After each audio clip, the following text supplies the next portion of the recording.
네, 안녕하세요. 가치남입니다. 오늘은 알서포트라는 종목에 대해서 한번 이야기를 해보도록 하겠습니다. 알서포트라는 종목은 원격 제어 솔루션을 제공하는 업체인데 최근에 코로나 사태로 인해서 많은 분들이 집에서 활동하는 시간들이 많아졌죠. 특히 대기업 같은 경우에는 가급적이면 사내 근무가 아닌 재택근무를 통해서 업무를 수행하는 회사들이 많아졌는데 그렇다 보니까 원격 제어 솔루션을 제공하는 업체인 알서포트라는 회사가 최근에 주가가 굉장히 요동을 치고 있어요. 근래 작년 6월부터 시작해서 올해 초까지 굉장히 하락세를 면치 못하고 있었는데 올해 초 코로나 사태로 인해서 주가가 굉장히 요동을 치고 거래량 또한 지난 6개월에 비해서 상당히 큰 폭으로 증가를 하였거든요.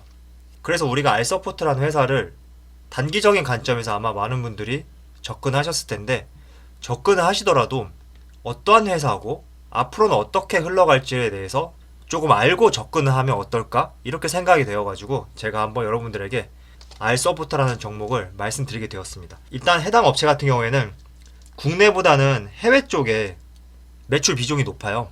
그래서 우리가 투자를 하기 전에 해외 비중이 높다. 이 점을 먼저 염두를 해 두시고요.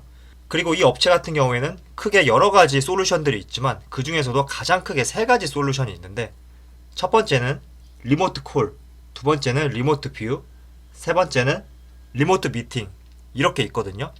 일단 리모트 콜 같은 경우에는 아마 이거는 많이들 아실 거예요. 이름은 낯설지만 원격 제어를 말하는 거죠. 예를 들어서 내 컴퓨터가 고장이 났을 때 업체 직원을 직접 집으로 부르지 않고 컴퓨터 원격 제어를 통해서 문제를 해결할 수 있다는 거죠. 아마 이 시스템 같은 경우에는 많은 분들이 꼭 알서포트 업체 프로그램이 아니더라도 다른 프로그램을 통해서 사용을 하시고 계실 거예요. 그리고 두 번째는 리모트 뷰라는 솔루션인데 이거 같은 경우에는 PC와 PC 그리고 PC와 모바일을 통해서 프로그램을 주고받을 수 있고 자료를 열어보고 이렇게 할 수 있는 거예요. 그래서 내가 사무실 컴퓨터에 프로그램을 설치를 하면 얼마든지 집에서 혹은 출장을 가서 그 프로그램을 심어놨던 컴퓨터에서 자료를 가져와서 내가 업무를 볼 수 있다는 거죠. 그리고 마지막으로 리모트 미팅이라는 것은 미팅이란 말을 들어보시면 여러분들도 짐작하시겠지만 말 그대로 화상 미팅이죠. 우리가 회사를 가지 않고서라도 개인 집에서 서로 PC끼리 연결을 해서 화상 회의를 할 수 있다는 거예요. 사실 사무직들은 회사를 가는 가장 큰 이유 중에 하나는 이런 회의, 미팅 이런 것들이 많이 있기 때문에 어쩔 수 없이 출근을 하는 직장인들이 많다고 얘기를 들었는데 이런 부분을 해결해 줄 수 있는 솔루션이라는 거죠. 그래서 지금 알서포트라는 업체가 최근에 이렇게 주가가 큰 요동을 치고 거래량도 많이 실렸는데 과연 이 종목을 장기적으로 우리가 가져갈 수 있는 종목이냐 생각해 봤을 때는 저는 다소 부정적인 의견을 가지고 있거든요. 최근에 올 초죠. 한 일주일 전에 발행된 기사인데 한번 읽어보도록 할게요. 코로나19 수혜주 알서포트 3년치 영업이익 파생거래에 날렸다. 제목부터 굉장히 자극적이네요. 그리고 밑으로 내려가면 아까 파생상품으로 많은 비용을 날렸다고 했잖아요. 그래서 이번 손실 탓에 올해는 적자가 예상되는 상황이다. 이런 기사가 있어요.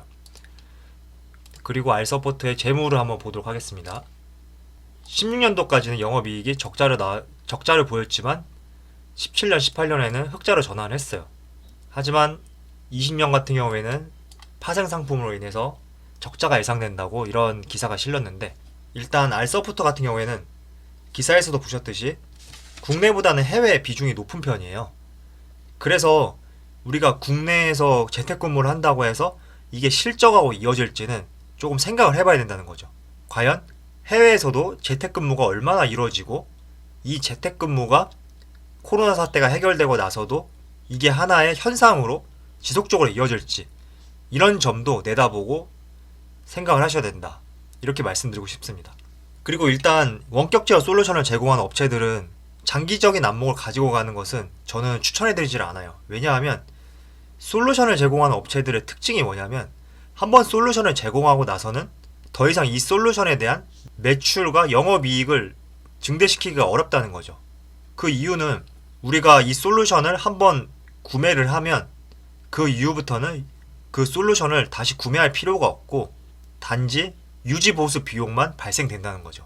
그래서 이 회사가 솔루션을 제공하는 이 과정 속에서는 영업이익과 매출이 증대될 수는 있지만 어느 정도 제공이 되고 나서는 유지보수 비용으로만 매출이 발생될 수 있기 때문에 우리가 이 부분도 한번 생각을 하셔서 투자를 해야 된다. 이렇게 생각을 하고 있습니다. 때문에 이런 종목 같은 경우에는 장기적인 관점보다는 단기적인 관점을 가지고 접근을 하시는 것이 옳은 종목이라 생각을 하고 있고요. 그리고 오늘 같은 경우에는 위에 긴 꼬리가 굉장히 많이 발생됐어요. 그래서 눌림목이 좀 많이 발생된 하루였다 이렇게 생각이 들기 때문에 개인적으로는 수익이 났을 때 실현시키고 요즘과 같은 코스피 코스닥 하락장에서 지켜보는 것이 좋지 않나 이렇게 생각을 하고 있습니다. 네, 그럼 오늘 여기서 마치도록 하겠습니다. 항상 성공적인 투자하시길 바라겠습니다. 감사합니다.